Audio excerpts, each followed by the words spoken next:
Bienvenue dans Breton d'ailleurs, l'émission qui vous fait voyager, partir à la rencontre de Bretons partis s'installer à l'étranger. Ce mois-ci, nous sommes au Maroc. Ce protectorat français est resté très proche de la France et des Français. Plusieurs centaines de Français sont installés ici, dont des Bretons, vous le verrez dans cette émission. Alors pour commencer, je vous propose de découvrir Marrakech, la ville la plus emblématique du Maroc. C'est elle qui a donné son nom au Maroc, puisque Marrakech se prononçait Marruecos en espagnol. Alors, petite visite de la ville de Marrakech pour commencer, on se retrouve après, regardez. Comme tous les matins, depuis près de 1000 ans, Marrakech se réveille.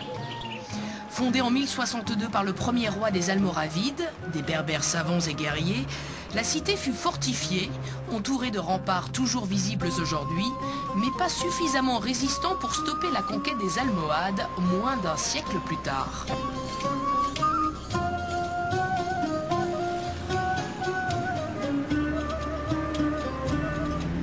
C'est à ce peuple de musulmans orthodoxes que l'on doit la célèbre mosquée de la Koutoubia, un site incontournable de Marrakech, tout comme la place Jemaa el Fna, à côté, avec ses calèches, ses dresseurs de singes et ses charmeurs de serpents qui sifflent sur vos têtes.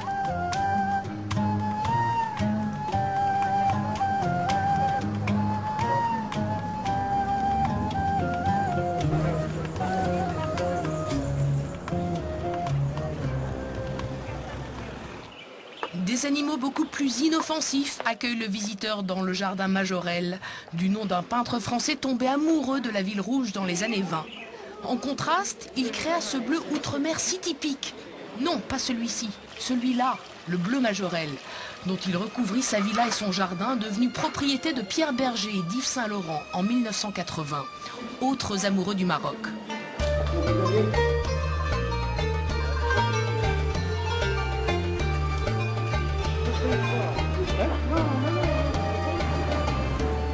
En dehors des sentiers battus, Marrakech recèle d'autres trésors, comme le plus inattendu palais Soleiman. Derrière ces murs sévères se cache un petit joyau architectural chargé d'histoire et de culture.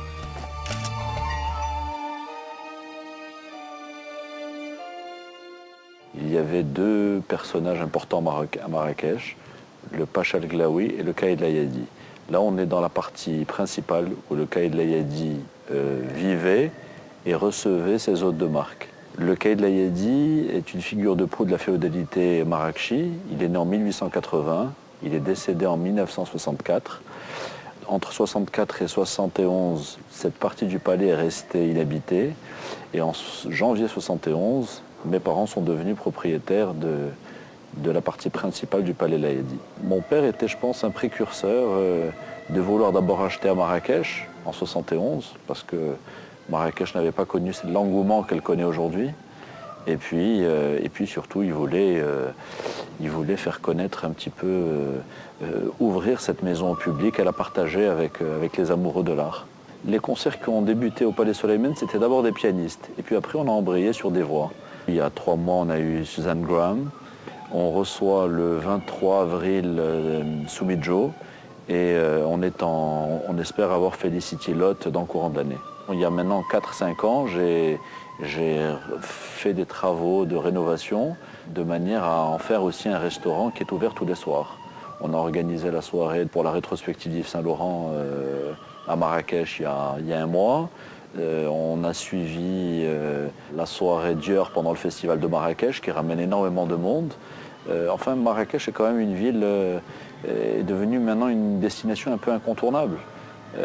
Elle attire énormément de personnalités, de gens de la politique, de gens du cinéma. Et des journalistes bretons férus de cinéma. Le 7e art était particulièrement à l'honneur en 2010 puisque le Festival du film de Marrakech fêtait ses 10 ans en décembre sous l'œil de Marrakech TV, une chaîne locale touristique créée il y a 5 ans par Christophe Lemoine.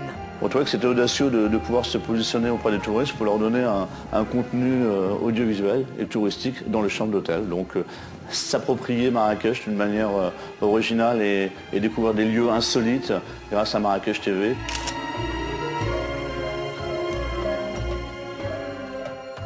Alors c'est vrai que ça fait maintenant presque 8 ans que je suis à Marrakech. C'est vrai que j'ai vu Marrakech en pleine effervescence.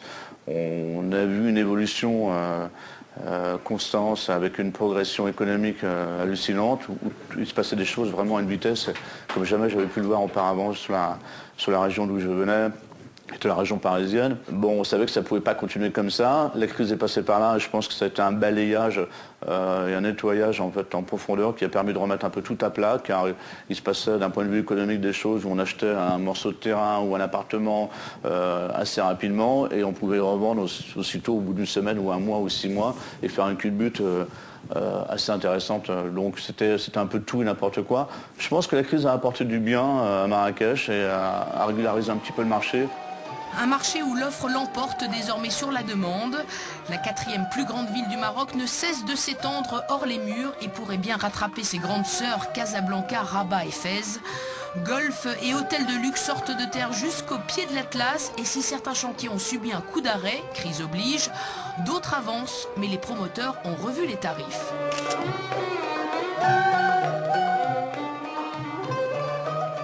On va dire que le Maroc a profité de cette crise économique mondiale pour faire sa crise immobilière, ce qui permet de retrouver un recentrage correct des prix, notamment pour les projets, les programmes qui, eux, avaient un petit peu exagéré dans leur prix de vente. Je prends le cas de Samana, nous sommes restés sur des prix stagnants depuis 2006. 10 ans de travaux seront nécessaires pour terminer le Samana. Ce gigantesque projet, l'un des plus grands actuellement en construction, à 14 km à l'ouest de Marrakech, devrait être livré en 2016. Étalé sur 300 hectares, il comptera une centaine d'appartements, 545 maisons à 800 000 € minimum chacune, et ce n'est pas tout. Ce projet s'accompagne donc d'un golf 18 trous qui lui est ouvert depuis un peu plus d'1 an maintenant. Et nous avons parallèlement 3 hôtels sur le site et une place de village avec 18 commerces et restaurants. Ce type de projet, on a 5 ou 6 en développement au jour d'aujourd'hui sur Marrakech. Marrakech est en train de devenir une grande destination golfique. Pour ce faire, il fallait des golfs. Nous avons l'autorisation royale pour puiser de l'eau dans ce grand canal qui nous permet d'approvisionner notre golf et les villas de façon suffisante. Mais les réserves d'eau seront-elles suffisantes à l'avenir pour alimenter tous ces projets et ainsi satisfaire au cahier des charges ambitieux du Royaume à l'horizon 2020 ? Certes, le développement durable est désormais au cœur de la politique touristique marocaine, mais le pays vise aussi à figurer parmi les 20 plus grandes destinations mondiales dans 10 ans. 2 objectifs vraiment conciliables, Inch'Allah. Vous venez de le voir, on construit encore beaucoup de complexes hôteliers à Marrakech et aux alentours de Marrakech. En voici un hôtel qui vient de se créer, c'est le Naoura Barrière qui a ouvert ses portes il y a 1 an et demi. Je me trouve à côté de son directeur général, Arnaud Banvins. Alors dites-nous, est-ce que c'est encore possible de construire des hôtels à Marrakech et est-ce que c'est rentable pour vous ? Écoutez, non seulement c'est encore possible, mais il y a beaucoup de projets encore à venir ici à Marrakech. La volonté, en tous les cas, du Maroc, la volonté de Sa Majesté le roi Mohamed VI et aussi la ville de Marrakech, c'est de continuer ce développement, cette attractivité de la ville à un niveau international. Alors, il faut aussi parler un petit peu de vous. Vous êtes à moitié breton, ça nous intéresse. Et en l'occurrence, vous avez géré, vous étiez le directeur de l'hôtel, du grand hôtel de Dinard.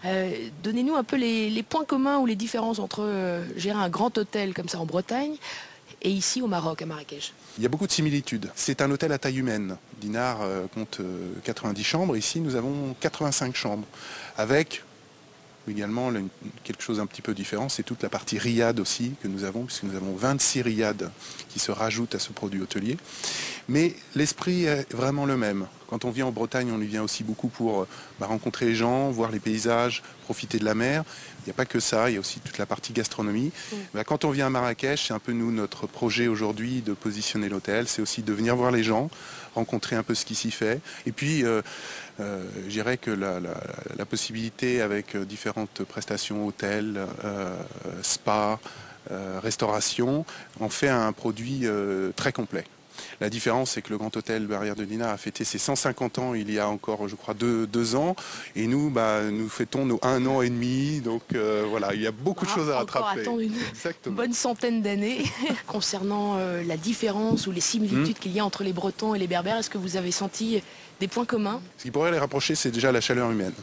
Voilà. Et effectivement, quand on est accueilli dans la population berbère ici au Maroc, il y a cette notion d'invitation sans compter, avec une amabilité extrême. Et ça, on le retrouve, cette chaleur humaine, on le retrouve beaucoup chez les Bretons. Moi, je l'ai vécu aussi, je vis encore avec tout notre réseau, parce qu'il est très important ici aussi au Maroc et à Marrakech. C'est cette chaleur humaine, cette convivialité, cette simplicité vis-à-vis des choses et cette aussi notion de profiter pleinement de la vie. Et ça, c'est vraiment des similitudes qu'on retrouve beaucoup. Est-ce que vous avez beaucoup de touristes bretons? On en a beaucoup, on en a de plus en plus sur tous les cas parce qu'on fait découvrir notre destination. Certes, on n'est pas une destination bord de mer, donc des fois le breton est un petit peu frustré dès qu'il s'éloigne un peu de la mer, mais le breton est un grand voyageur et à tout grand voyageur, il y a forcément une étape à Marrakech.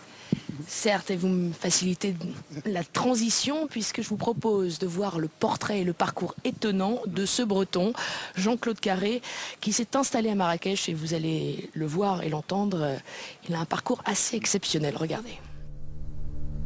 8 octobre 1998, la vie de Jean-Claude Carré bascule. L'un des bateaux promenade affrétés par le tour opérateur breton vient de couler en Espagne, 21 morts, 80 blessés. Alors qu'il s'apprêtait à afficher des bénéfices records en 16 ans d'activité, Carré Évasion sera contraint au dépôt de bilan. Après 5 ans de procédures judiciaires et de déconfiture financière, ce Lorientais trouvera son salut à Marrakech, comme quelques 10 000 Français.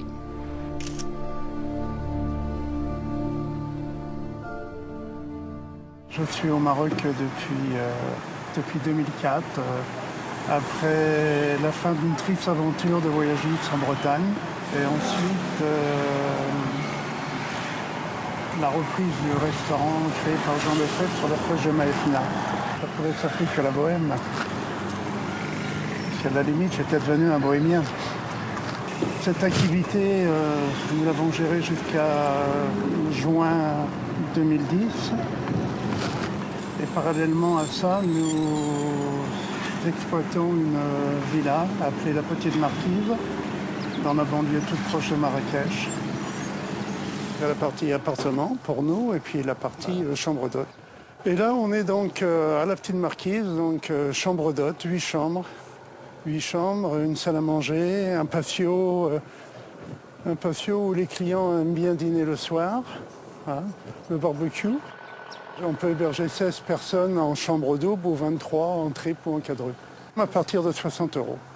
Petit déjeuner inclus. Ça contribue un petit peu au revenu, bien sûr. Ouais. Nous ne sommes pas propriétaires, nous sommes locataires. Hein.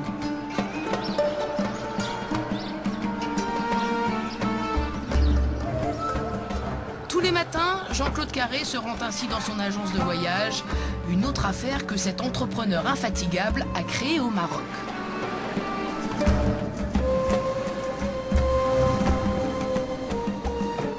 Disons, à 70 ans passés maintenant, je suis toujours aux 70 heures. Hein. C'est relativement dur. Le Marocain est très très accueillant, mais uniquement pour les touristes. Bon, quand il vient s'y implanter, c'est plus pareil, c'est plus la même chose. Hein. On devient aussi un concurrent. On dit que les Berbères sont bretons, hein, donc je pense qu'ils ont la même notion de la vie, du travail que nous. Sont des gens fidèles, sont des gens travailleurs. Et puis des Bretons, j'en vois plein de Bretons qui viennent en vacances au Maroc. Je retrouve à la fois des nouveaux clients et mes anciens clients. Si 85% de sa clientèle est bretonne, ses employés, une dizaine, sont eux bel et bien marocains. Notre directeur marocain est l'un de nos meilleurs guides, un des meilleurs guides marocains. Farid, très demandé sur le marché français. Mais la Bretagne n'est jamais loin, les tragédies non plus. Un souvenir. C'est l'affrètement du Concorde pour Brest 2000, 10 jours avant sa chute parce qu'il est tombé, je crois, le 24 ou le 25 juillet. Alors ici, il y a toujours la nostalgie de mon ancienne activité. Chaque fois que je rentre au bureau, je consulte mes emails et puis je regarde d'abord ce qui est urgent, quoi. Vous voyez, on sent que l'activité reprend, puisqu'on n'est que courant janvier et dans l'espace de 3 heures, là, j'ai 32 emails à répondre. On oublie déjà la crise, c'était il y a 3 ans. Non, elle s'estompe là, on se rend compte, il y a pas mal quand même de réservations fermes qui sont faites pour, même pour 2012. Donc on est bien reparti. Bien reparti, avec parfois des arrêts brutaux en cours de route. Oui, j'appelle Jean-Claude, bonjour. Ben non, je suis sur la route depuis hier.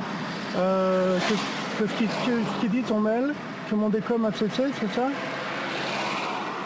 Ah putain, tu vois pourquoi je vous fais la guerre à tous là, parce que là je prends 30 000 euros là. Ah, 30 000. Oui, 30 000 euros, oui, 300 000 dirhams. La faillite d'un prestataire et ses 30 000 euros de perdus, l'espace d'un coup de fil pour notre breton malchanceux. Mais Jean-Claude a plus d'un tour dans son sac et plus d'une affaire dans son sac. Voici le Tropicana. C'est pas la Mamounia, c'est le Tropicana. C'est un hôtel de 150 chambres. On reçoit des Bretons, il y a un drapeau breton. Des Bretons, mais aussi... Des Allemands ou des Russes, Voilà, c'est le début de la saison.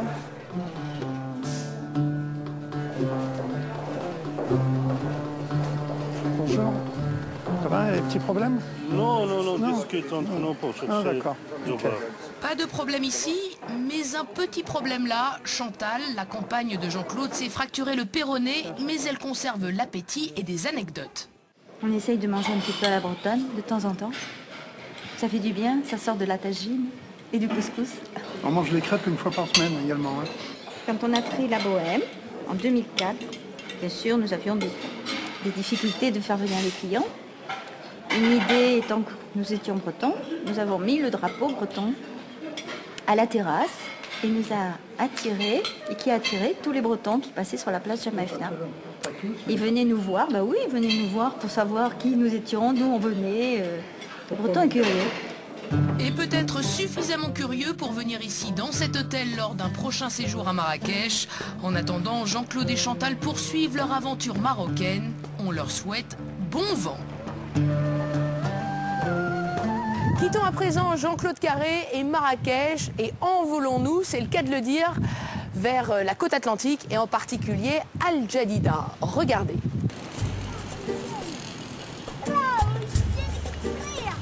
Au royaume des sables, le commandeur des croyants Hassan II avait édifié la grande mosquée de Casablanca.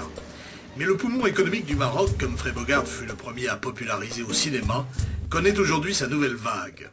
Réalisateur de Casa Negra, Noureddin Lahmari a même été accusé par les islamistes d'incitation à la débauche. Je pense que ce film les a dérangés parce que ce film montre le vrai visage de ce pays qui est le nôtre. Et nous, ça veut dire aujourd'hui qu'on est prêt à s'assumer. Le Maroc avance. Eux ne veulent pas avancer parce que ça ne les arrange pas. Donc maintenant, il faut qu'ils suivent un petit peu. Le Maroc aujourd'hui s'ouvre sur le monde, s'ouvre sur l'universalité. Revenons aux racines de ce royaume alawite. Al Jadida, petite cité lacustre à l'origine, compte 2000 habitants entre les murs de sa citadelle, inscrite au patrimoine mondial de l'UNESCO. Je commence par la citerne. Après on sort, voir la porte de la mer. Après on monte au rempart, on voit le bastion de l'Ange. On fait le tour, on descend vers la porte. Et après, bye bye. Orson Welles y a même tourné son Othello dans ce réservoir d'eau construit au XVIe siècle. Ce qui est intéressant avec Mazagon et El Jadida, c'est que chaque fois que je partais là-bas, je rentrais dans l'espèce de muraille qui entoure la ville et je me dis, voilà, le temps. Voilà quand je rentre là-bas, je sens que vraiment, c'est une ville qui a vécu beaucoup de choses. Maintenant, il faut qu'on la mette en valeur. Et c'est exactement ce qu'on entend faire avec nos films. À l'heure où le Maroc devient un spot de tournage très fréquenté, Al Jadida intéresse donc les cinéastes. Le festival de Marrakech fêtera d'ailleurs cette année son 10e anniversaire, preuve de la vitalité du 7e art marocain. Et ce petit port de pêche où Mohamed V, le père d'Hassan II, possédait un palais andalou, a toutes les caractéristiques d'un pays encore féodal, où coexistent les trois religions, à travers le minaret, la synagogue et l'église. C'est donc d'ici que partirent les colons portugais pour découvrir les Amériques. Ils fondèrent la ville de Mazagan au Brésil, dont le promoteur sud-africain Sol Keisner a repris le nom pour son palace en bordure de l'Atlantique, à 2 pas d'El Jadida. Un boom immobilier correspond ainsi au bouillonnement artistique dont nous parle le peintre Mehdi Kotbi. Ce qui est extraordinaire, c'est on vit une sorte de movida au Maroc. Il y a une éclosion qu'on n'a jamais vécue auparavant. Et cette éclosion, ce qui est fabuleux, c'est de voir qu'aujourd'hui, les peintres existent, les cinéastes existent, les musiciens existent, et on a réellement un rôle aujourd'hui de locomotive, de toute une société, de tout un pays.